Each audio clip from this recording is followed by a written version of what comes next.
So good morning, students. Today we are here to present a short webinar on cyber ethics and cyber security. And this is for your awareness because these days, as you know, we are into the hybrid mode of school and we are using both online and offline classes. So yes, you should know all the precautions when you are on the internet, not only in classes, but also when you are using internet, because the safety and security of yours is our prime concern.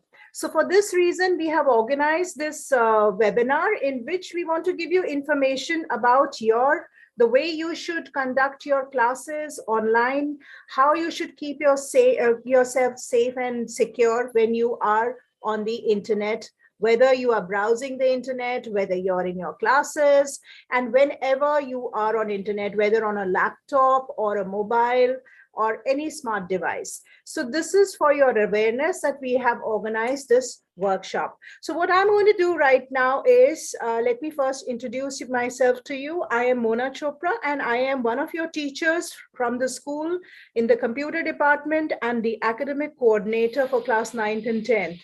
So it's wonderful interacting with everyone.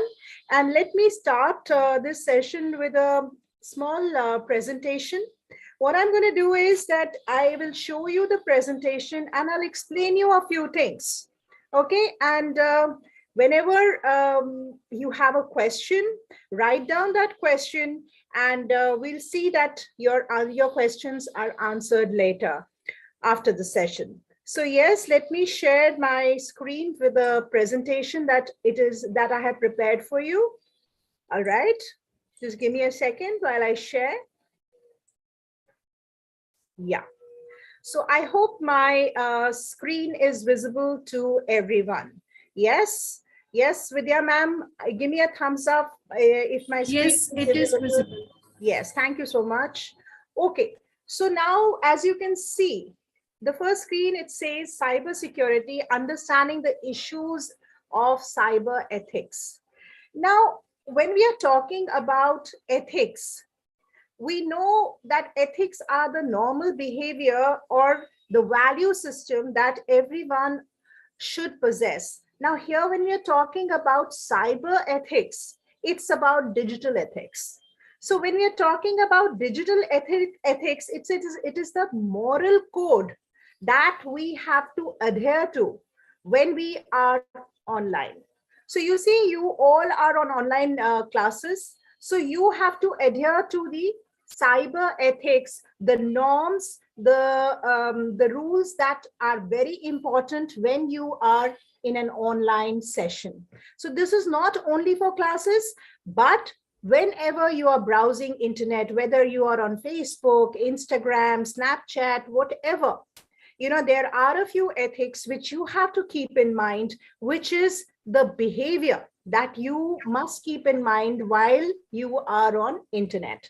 Now, what happens is that students, you know, we are so very conscious that whenever we meet somebody, we have to have a very good impression that, you know, so that the other person feels, oh, wow, you know, Sandeep is such a good boy. You know, he's so well read and his manners are very good. He's got a good behavior. So that is one-on-one, you know, reputation.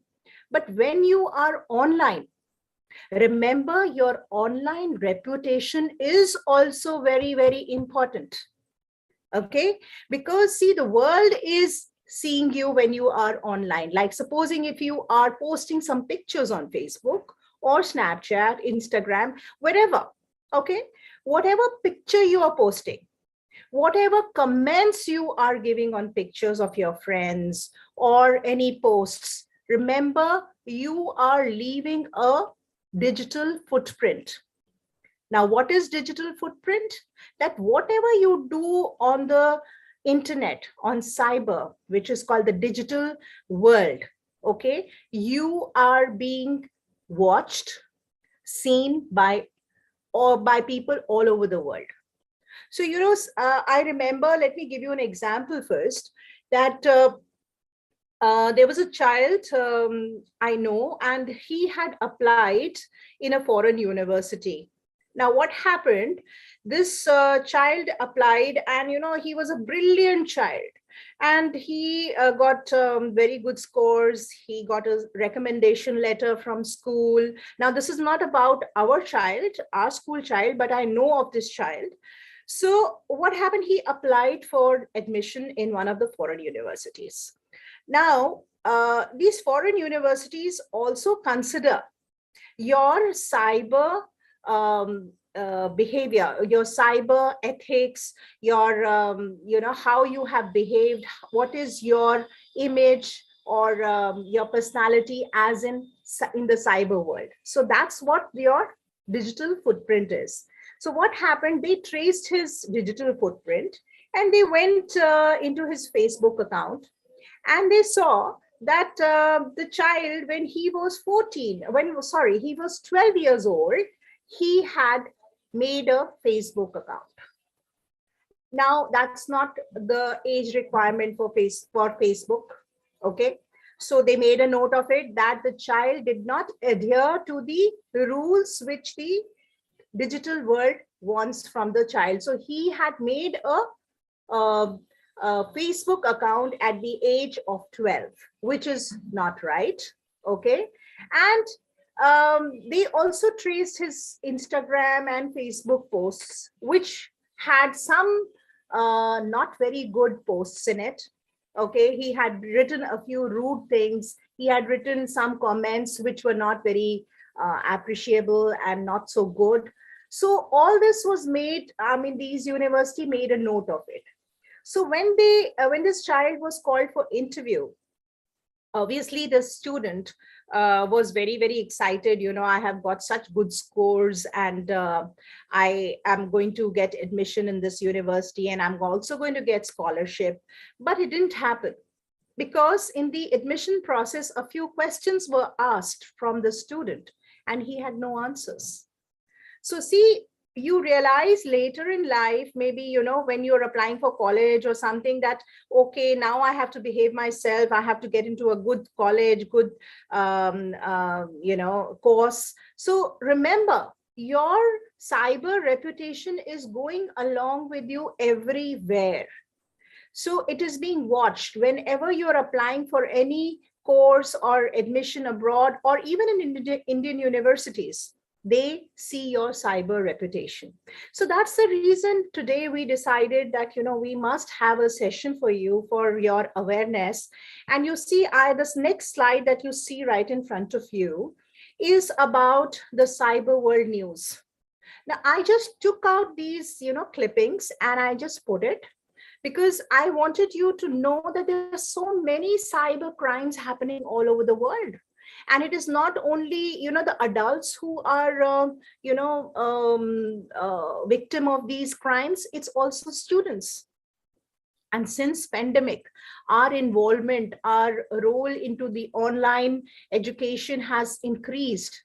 We are doing so many things online. So students are the main target, by the hackers and other people who want to play mischief. So you should know how to keep yourself secure and behave the right way. So that is why we call the cyber ethics. We have to be ethical digital citizens of today and tomorrow. So this is what I wanted to show you, that, you can see in this next clip also. It says discussing cyber ethics with students is critical. Yeah. India lags in cyber security, crime and punishment, and so on. So you see, what happens is, like, I have seen the attitude of children. They think ki hum to kabhi bhi, we are not going to be victims of any cyber crime. Okay, it only happens to the hi-fi people or celebrities and so on. See, you can be a victim whenever you are online. It's not necessary that you have to be a celebrity or you have to be a politician. Only then somebody is going to, hack you or, play dirty tricks. It can happen to anyone who is online. So remember that you are responsible for your cyber security and safety. Okay, don't think that it can't happen to me. It can happen to anyone who is on internet. Okay, so see, by the year 2029, okay, let me take you to the next slide. By the year 2029, what is going to happen? The computers and the machines will be much more smarter than the human beings. Their intelligence is going to be much more vast than the normal human being. So now what happens about ethics? Do machines have ethics? I don't think so. Yeah, it's the human being who have ethics. So when you are registering yourself, when you are logging onto Facebook or Instagram, Snapchats, and so on, do these applications have ethics? It's primarily how you behave, how you conduct yourself in these applications, in these softwares, that you will be safe and secure. So you have to see the part that you are going to play. So you see, you are students, and you can see on this slide that whenever you are on internet, I'm not talking about everyone, but I have seen many students, whenever you are on internet, you miss the benefits. Excuse me, I think there is somebody who is speaking. Can put the audio off, please? Yeah, thank you so much. So yes, so as students, when you are on internet, you don't avail the actual advantage of using the internet. You misuse it at times. So remember that internet is not only to play games or to intrude into anybody else's life through Facebook and so on. You should not misuse it. You should use the benefits of the internet. And I have seen a lot of children wasting their time. You know what, they are doing games, they are chatting and so on. It's not productive. You waste time, and that's not what is required. If you have a facility of an internet, use it properly. So as I said, that many students suffer from the bad effects of the internet. Now they suffer because of themselves. They are not behaving responsible. They are not acting responsible. Yeah. So whenever you are on internet, maybe your parents are not around you. Never mind. Maybe they are busy. It's okay. But then remember, you are being watched. You are being monitored, digitally around the world. Even the applications, the softwares that you're using, they keep a record of whatever you are writing. A log is maintained. So remember not to misuse all these things, because eventually it is you who's going to suffer, and they miss good career opportunity. Now, I gave you an example of a child who had applied in this foreign university, and he didn't get admission in spite of him getting very good scores. If his digital footprints would have been good, would have been, clean, he would have got that admission and also the scholarship, but he missed it because firstly, what he had logged in, he had created an account, a Facebook account below the age of 12. And there were a lot of posts which were not to be written, which he had, and a lot of other things, which I don't want to right now mention. But see, he lost that opportunity. So remember, whenever you are online, you have to maintain your online virtual reputation, which is very, very important. So yeah, we all have to behave like a digital citizen. Okay, that is that you have to be responsible for the use of technology. When you are using technology, you should be responsible. Now, let me give you an example. Supposing, when you are 18 and your parent gives you a car and says, okay, yes, Sonia, I am presenting you a car. And Sonia is very excited. Oh my, I'm getting a car on my 18th birthday, but she doesn't know how to drive it. Yeah. She got a car from her parent, but she doesn't know how to drive it. But she says, oh, I have a good car. Now what I should do is I should go on the road and show it to people that I have a new car. So she tries, she, takes the car on the main road, and there, bang, she collides with at the second car that is in front of her, just by taking, because she doesn't know how to drive. Similarly, when you have a gadget, okay, your parents give you gadgets like mobiles, they give you gadgets like laptops and many smart gadgets. Unless you don't know how to use them correctly, the best way and the legal way, you will land yourself into trouble. Yeah, that's when we talk about digital citizenship. That is the use of technology and how to use it correctly with ethics, with etiquettes, and being responsible. That is what is digital citizenship. Whenever you have a gadget, remember, first you should know how to use it properly. It's just like a car. You have a new car and you don't know how to drive, you land yourself into an accident, and so on. So similarly, things happen in the digital world. You have a new device, you're excited to use it, you use it the wrong way, and you land yourself into trouble. So yes, please, before using any gadget, first learn how it should be used, its do's and don'ts, and then move on further. So yes, now we are talking about digital etiquettes. Now, there is a word which comes with digital etiquettes, which is called the netiquettes. Netiquettes, which means from internet, we use the word net. And from the word etiquettes, we use etiquettes, which combines together to become netiquettes. So what is netiquettes? So these are the digital etiquettes, the rules and regulations that you must follow when you are using any digital device. And remember, children, it is not always that, an elder is going to be with you to monitor you. You should know it. Before using any device, you should ask as many questions from, maybe you can take the questions, you can ask questions from your parents. If you don't get answers from there, look up in Google, ask your teachers, any question that comes in your mind. First, understand how to use the device correctly and then only use it. Because what happens, you are very innocent.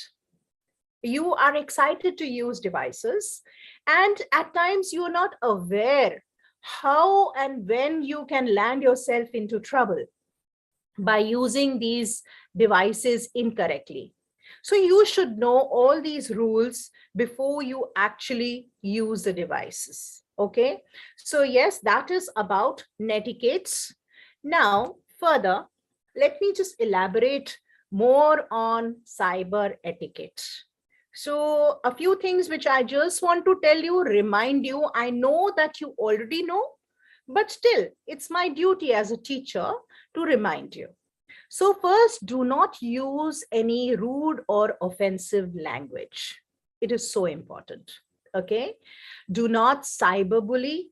Do not cyber stalk. Do not break into someone else's computer.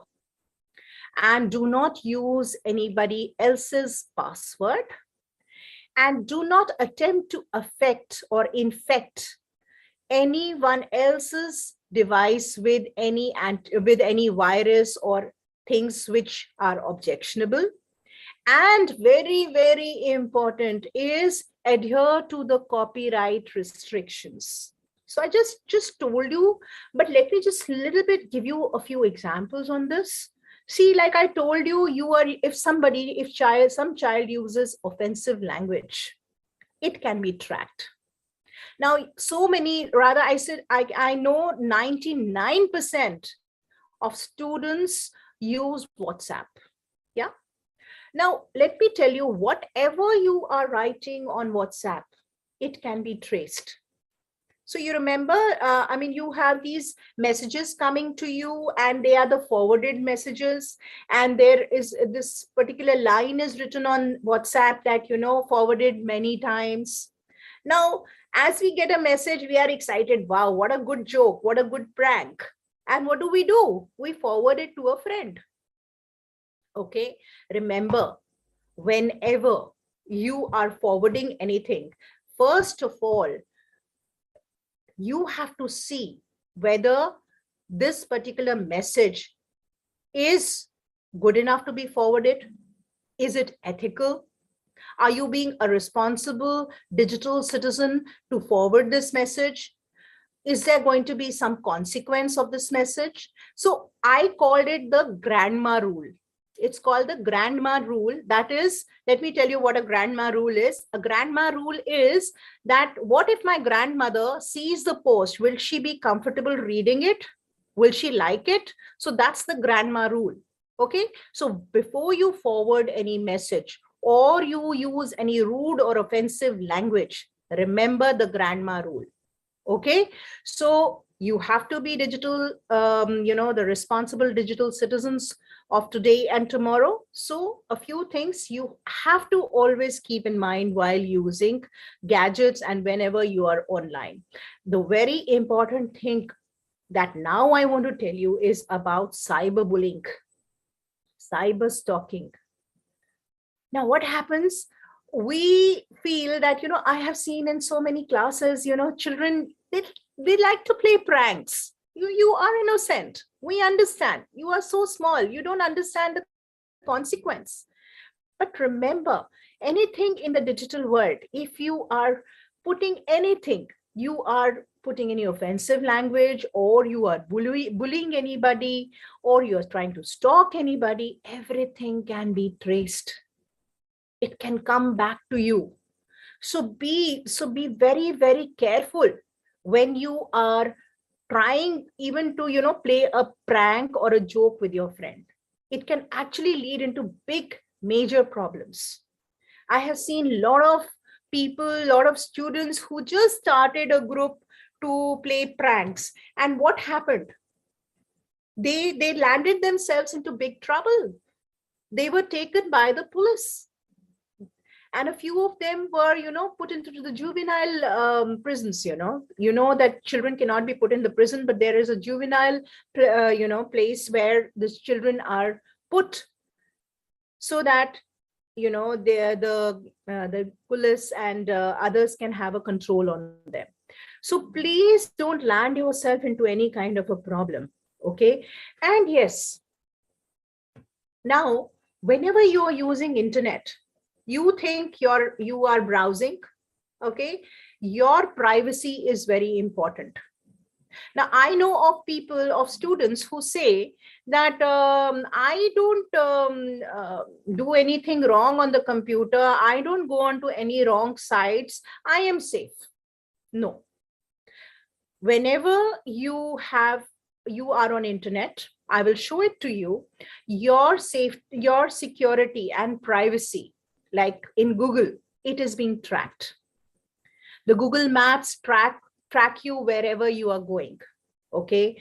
And the Google browser will track everything, the sites that you went, and all the, your privacy, everything can be tracked by the Google.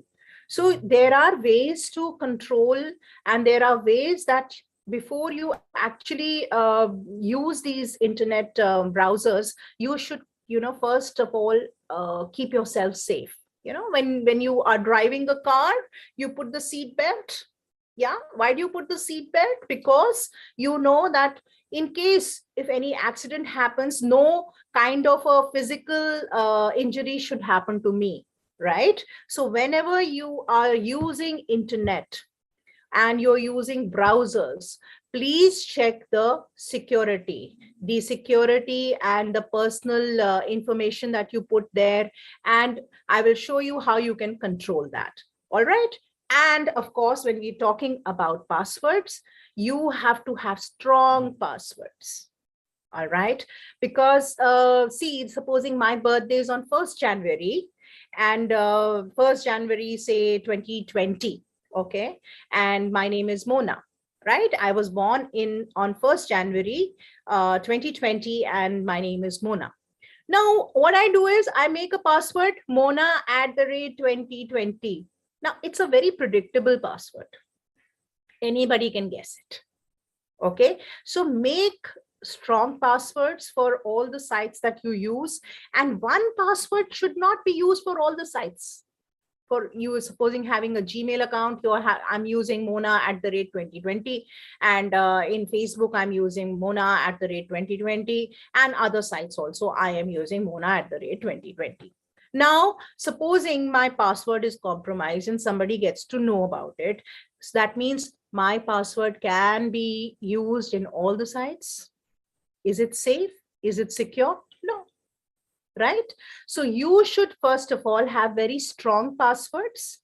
Don't put your birthdays and your parents' anniversaries and your little brother or sister's name, because these are something very predictable. Okay, use a strong password, and there are password managers which are available. Now, what does a password manager do? A password manager, you can have, it's a totally a safe and a private thing to you. You can put your passwords for whichever site in that password manager. So it manages your password.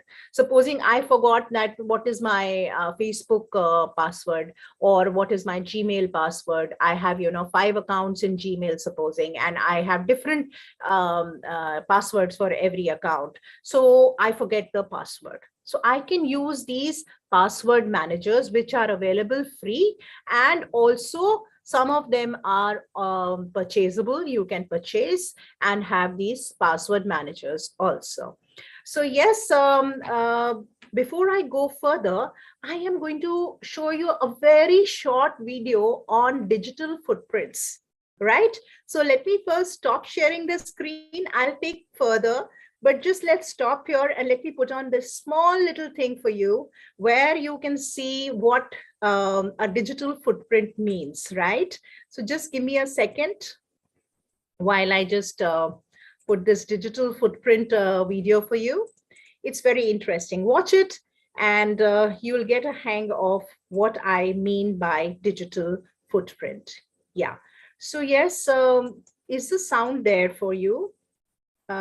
Vidya ma'am? We're used to looking at all kinds of information on the internet, but the internet, it seems, is looking back at us. When we visit websites to get information, do social sharing, send instant messages. Vidya ma'am, I'm sure everybody can see this also. Yes, ma'am? I have not shared it. We cannot see it. Okay, then we will just give me a second, please, again. Let me share it again. All right. So here we are with the video.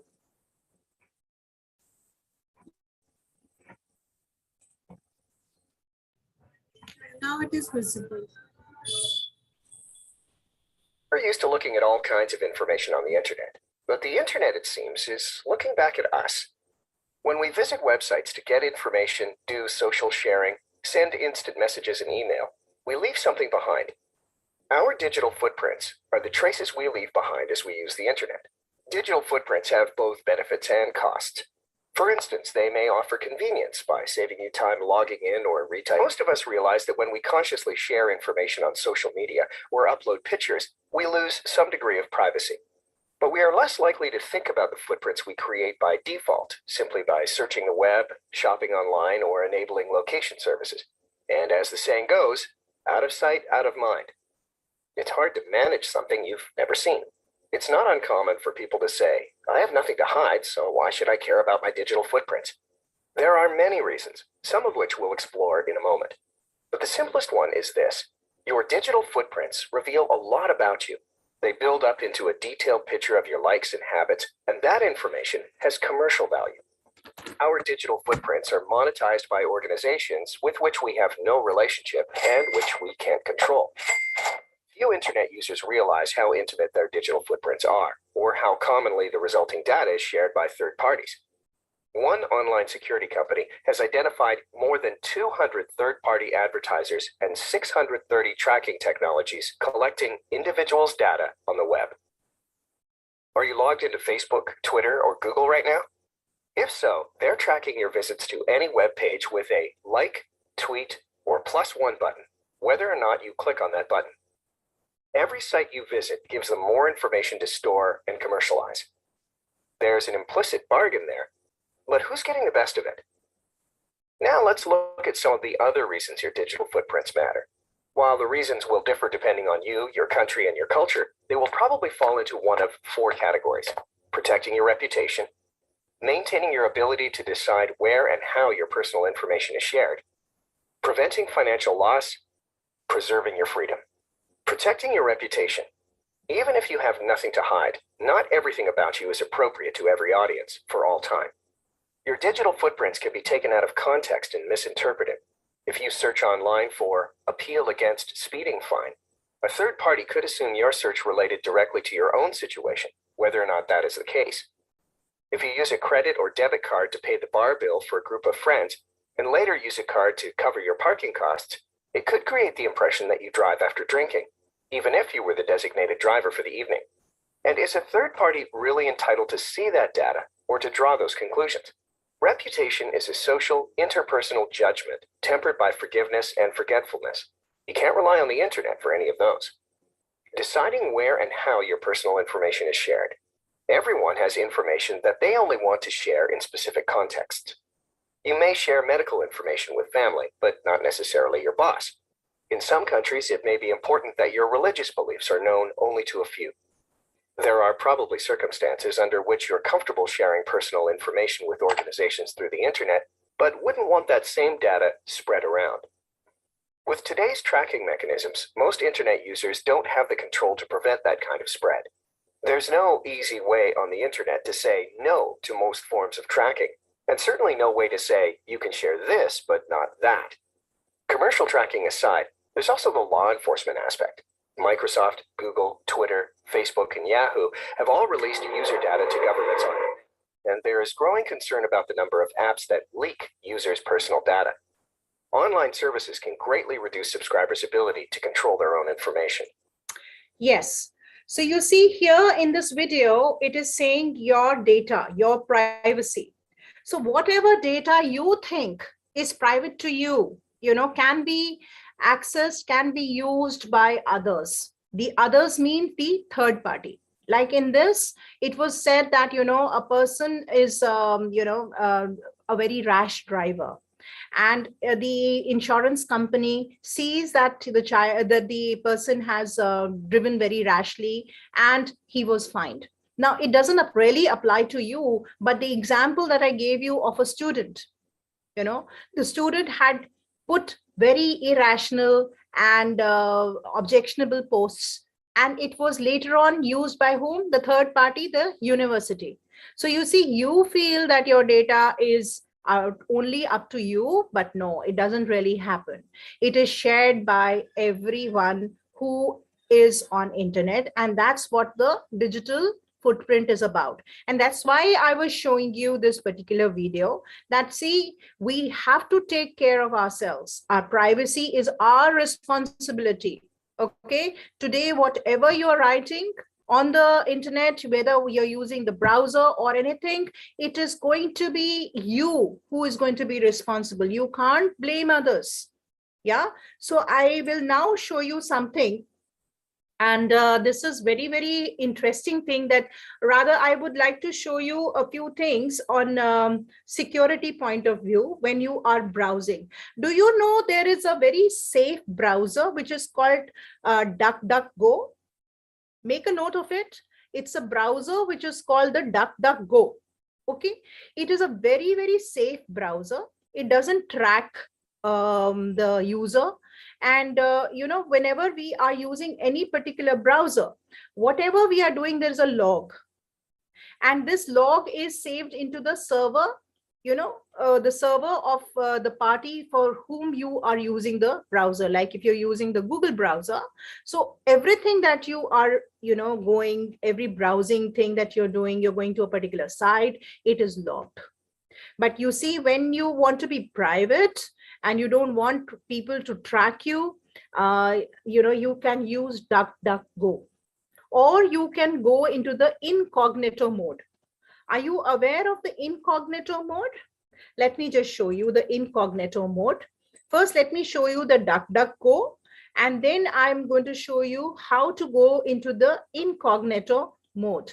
So yes, just give me a second while I share the screen with you again. And I am going to, yeah, the audio of some person is still on. Please request that person to switch off the audio. Right. So here, this is the DuckDuckGo.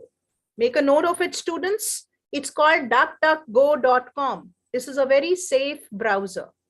Yeah, fine. Vidya ma'am, I'm sure you all can see my screen.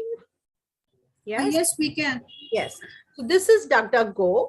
And now let me show you, which I was talking of, is how you can see your safety, that whether you are safe and secure, and how you can go into the incognito mode. So you see, there are 3 dots on the right side of a browser. When I click on it, there is something called new incognito window. When I click on that, what happens? I come into the incognito window. Now, incognito window is again, like whatever you are browsing, you cannot be tracked. But use it for a good cause. Don't do any mischief that, you think that, you cannot be caught or something, but there are ways how people can track you here also, but it is a safe way of browsing. So students, you can go and use either the DuckDuckGo, or you can use the incognito window, right? So these are the 2 things that I wanted to show you. So just give me a second. Yeah, so this was DuckDuckGo in incognito mode. Now I want to tell you about your privacy and safety and security also. So here, when you go on the 3 dots, you have something called settings in the browser. Okay, I click on the settings, right? And here I have a facility of managing my account. Okay, I click manage your Google account. I click on it. And here I have controls of whatever I can do, how I can, personalize my privacy. I don't want others to see anything. So I can click on manage your data and privacy. Yeah. And here are a few suggestions which I'm getting. I'm in my account, logged into my account, and I have some suggestions which I'm getting. Okay, it says automatically delete web and app activity. It is up to you whether you want to accept it or not, and so on. So there are various ways through which you can keep yourself safe and secure. Okay, so this was about the data privacy that I was talking about. Then you have your security recommendations. Okay, and the security the privacy suggestions which are available. So students, what I want you to do is, whenever you go on the internet the next time, explore the DuckDuckGo, see what is the incognito mode, and also explore how to put your account, your Gmail account, into the privacy settings, how to make it secure, what personal information you want to put, which you want others to see. Like supposing I'll click on my personal information, it will show you the personal information that is coming in front of you. And this will be shown to everyone. So you see, supposing here I have put September 20, 1983 is my date of birth. Now, many people can just wish me on this day, but it's not my right birthday, right? So you have to see what you want to put, what you want others to see. I put my gender as female, but I am a male, supposing. So, it's about only what you want others to see. So you have to see all these settings, and please explore. Today's session is all about exploring to make you safe. to make you secure when you are using on internet online. Okay, so this is something that I wanted to show you about the safety and security. Now, I am also wanting to share with you a book which is available online. Okay, it's available online in the CBSE website. It's called the Cyber Safety Manual for Students. Yeah, it has all details how students should keep themselves safe. Yeah, this is very important. You know, you just download this particular manual and just read it whenever you get time. You will really come to know of various facts which you might not be aware of, because, you know, I am a person who is into computers, but when I actually read it, I was amazed. There are so many things, so many tips which are given not only to students, but to anyone who's reading this book to be safe and secure online. So yes, students, this is called the Cyber Safety Manual by the CBSE. Make a note of it. It's called the Cyber Safety Manual by CBSE. You can just go and just click into this particular, when you get this link from Google, and download it and keep it on your computer and keep reading it as and when you get time. So yes, I have now explained you about the DuckDuckGo, the Cyber Safety Manual. And now what is, let me now share with you what is plagiarism. Now, many times what happens is that children, we as teachers give them some work, okay, and we say, okay, please write what do you say, an essay on Mahatma Gandhi, supposing. That's one assignment that I have given to my students. Now what happens is, students go on internet. You are so smart. Yeah, what you're going to do is you're going to go to internet, to make your life easy, to not use your mind properly to the fullest extent, you are going to copy somebody else's work and you are going to paste it and you are going to submit your assignment to your teacher. Yeah, you want to make a very good reputation, online reputation with your teacher, that you submitted your assignment on time. But dear children, let me tell you, we as teachers, this is just an example, don't be offended, okay? Now, we as teachers, we also come to know whether it is an original work or it is a copied work. So there is this site, make a note of it, searchenginereport.net. Yeah, can you just see, it's a plagiarism checker. Now, what happens in this is, supposing I copied an essay from internet and I went to say, I went and I have given this assignment to my teacher, and what my teacher will do is, she is just going to paste this assignment, yeah, and she will check it whether it is a genuine assignment or not, and accordingly I will give marks to my students, like check plagiarism. Now, this particular software is going to check whether your work was copied or is it original, and accordingly I can give you marks. Now, this was one example that I'm giving to you. Why I'm giving this to you is, when you apply to any university, okay, they give you essays. They say that you have to give your opinion on these few things because they want to see your mindset. They want to see what is your mindset to a few issues. Okay, so they will give you some questions and they will ask you to write your opinions, your mindsets. They might even ask you to write a short essay of maybe 300 or 400 words and give it, which is going to be a part of the admission process. So what children think that, they think that, okay, I can copy it, copy this particular thing and give it. But remember, when you are copying, you are going to land yourself in a mess. Even if you are a very brilliant child, you are eligible for a scholarship. Remember, there are softwares and all these universities check your essays, your write-ups, your whatever you're giving to them to see the originality. All right. So, excuse me. So remember, whatever you are submitting at the time of admission, this is one example I'm giving you, will be checked by the admission authorities to see whether you are a genuine person. Have you written your genuine ideas? Is it an original script or is it a copied one? So remember, you should be original.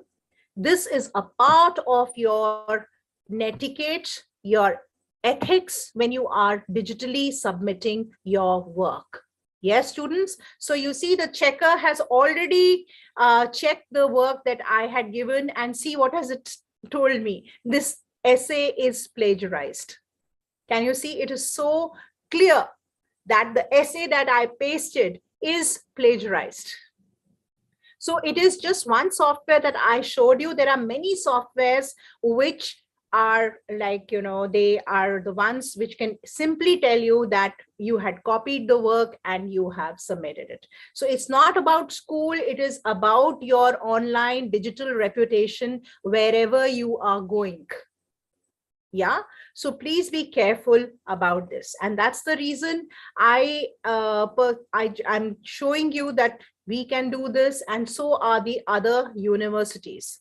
Now, there is something that I want to share with you is about copyrights. Yeah.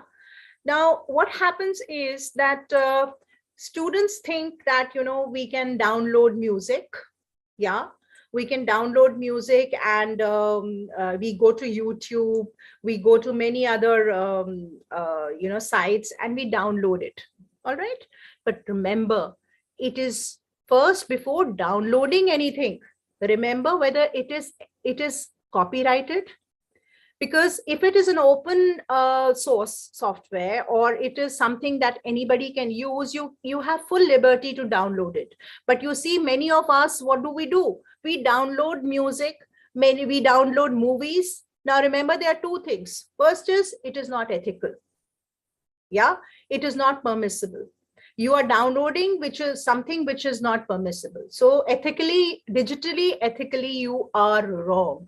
Secondly, now, whenever you download anything free, remember, some kind of, say, some kind of a malware or some Trojan gets downloaded alongside. Yeah. So you have to be very, very careful that whenever you're downloading something, it is free for you. Okay. But somebody is having a good time. Somebody is sending a malware, some Trojan, some virus. Yeah. And that can harm your computer. It can take your personal information. Yeah, your digital privacy can be compromised. Yeah, so don't download anything which doesn't have copyrights to download. So it is always good to read something, read the say the copyright instructions in anything that you want to download. Okay, because you can actually land yourself into problems. Like what happens, many of us, what do? We download a lot of videos, combine them to make our own video and say, no, now it's mine, it's my original video. But listen, anything that you're using which is objectionable, which doesn't have permission for copyright, you are some way or the other not only making yourself unsafe, but ethically you are wrong. Digitally, which we call the cyber netiquettes, you are wrong. So think about it before you do anything like that. So yes, I would like to show you one very good thing for say, like, there's so many things that I want to tell you, but I think we're surely going to have another session very soon to take this further. But before that, I would want you to see a very good video which is called the 10 Commandments. Yeah, the 10 Commandments of the digital world, right? So let me share it with you. Just give me a second, please. Just please wait. Yeah, I just need to share a second. You have to give me more when I share this particular video for you. And there you are. And yes, give me a thumbs up, Vidya ma'am, if you can see and hear it. So. Wait first. Visible. Audible too? Yeah. Thank you. Enjoy this video, everybody.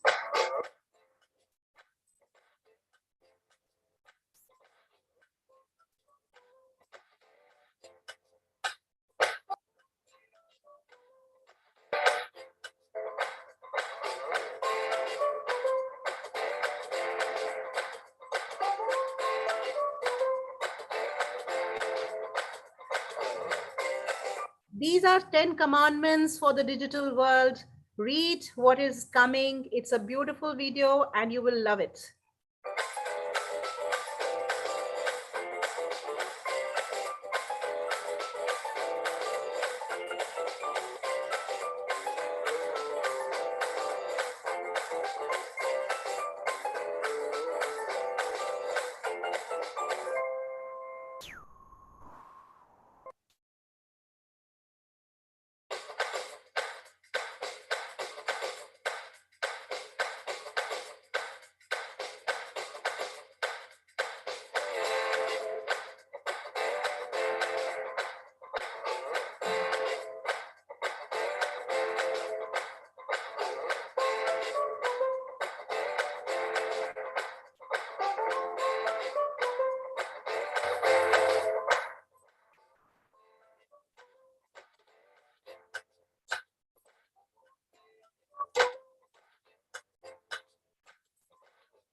Yes, so these were the 10 commandments which you have to see when you are online, and you have to make sure that you are following these 10 commandments.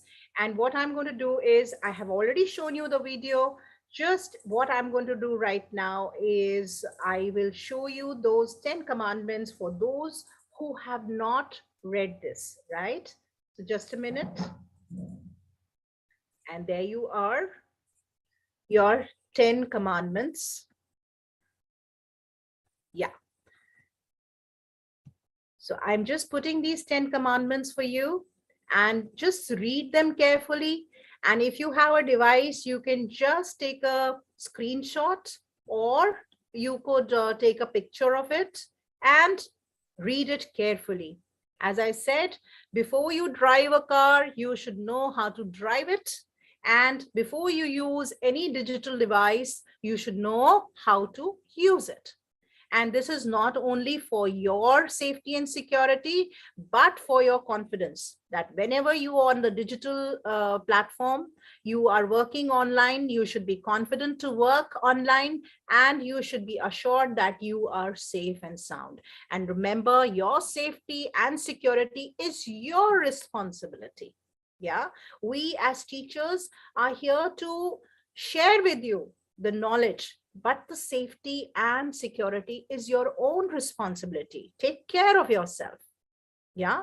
So I hope you have taken a screenshot or a pic of this particular slide. And before I end my session, supposing, children, you are a part of any bullying, which I see that, many children, they say that, we were bullied by so-and-so, or somebody, online you were threatened, or something wrong which you don't like. What can you do about it? Yeah. Firstly, I said you must read that manual by CBSE. And secondly, if at all ever you feel that you are threatened, or you are being bullied or blackmailed by anyone, the first thing that you need to do is tell an adult that, listen, I am in trouble. I have a problem, and somebody so-and-so is trying to bully me, or so-and-so is sending me wrong messages. Yeah. So you can tell your parents, you can tell your teachers, an adult, anybody whom you can confide in. Okay, you can tell that person that you are in a problem. All right. And what else you can do is, just let me share it with you. Just a second, please.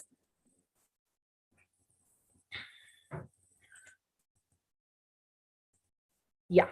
So, yes, what you can do is, first of all, if you are into any kind of trouble, you should first tell your adult parent or your sister, brother, anybody who's adult, or your teacher whom you can confide in, that you are in a trouble.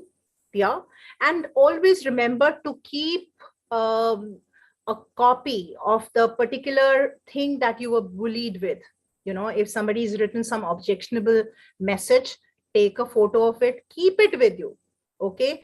Keep it as an evidence that somebody bullied, because you know what happens is, if you are going to report it to anybody, the first thing the other person is going to ask is that, you know, why were you bullied? Where is the evidence? So you should have the evidence that so and so person bullied me, and you can report this crime to www.cybercrime.gov.in. All right, so you can actually go there. I'll just show it to you once, and this is only for, don't go directly. You have to first consult your parents or your teachers. Don't go directly. Nobody is going to entertain you if you go there directly. It has to be through an adult. Okay, either your parent or your teacher. So what I'm trying to tell you is that if you are bullied or threatened, or you are into any kind of trouble, you shouldn't be so hassled, and you shouldn't feel that I'm, oh my God, you know, my life is over, and you take a drastic step. You know, we all make mistakes. Okay, so don't get so bothered, so hassled. The first thing is, you should report it to a teacher or your parent or your any elder who's there whom you can confide in, and take a specimen, the evidence that you were bullied, and then the matter can be discussed with the concerned person. And if you would like to report it later, your parent or your teacher or your school can report it here. Okay, it's the cybercelldelhi.in. And let me tell you, don't even try to do anything prank here.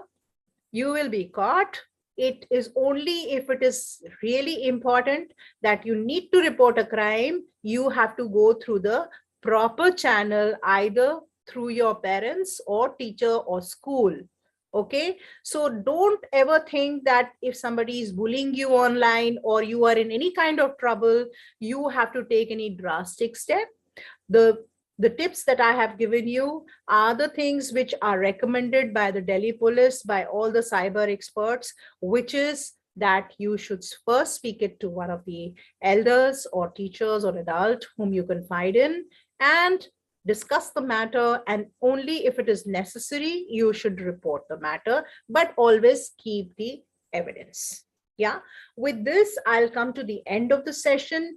And there was lots, you know, this particular thing, which is called the cyber security safety. It's got a lot of things. It's got the Netiquettes. It's got about, you know, a lot of applications which keep you safe and sound, and so many things. You know, it's a vast topic. So I hope to meet you again very soon. And yes, for any more information, I am there. Your computer teachers are there to help you, and we will be in touch. So have a nice day. Bye-bye.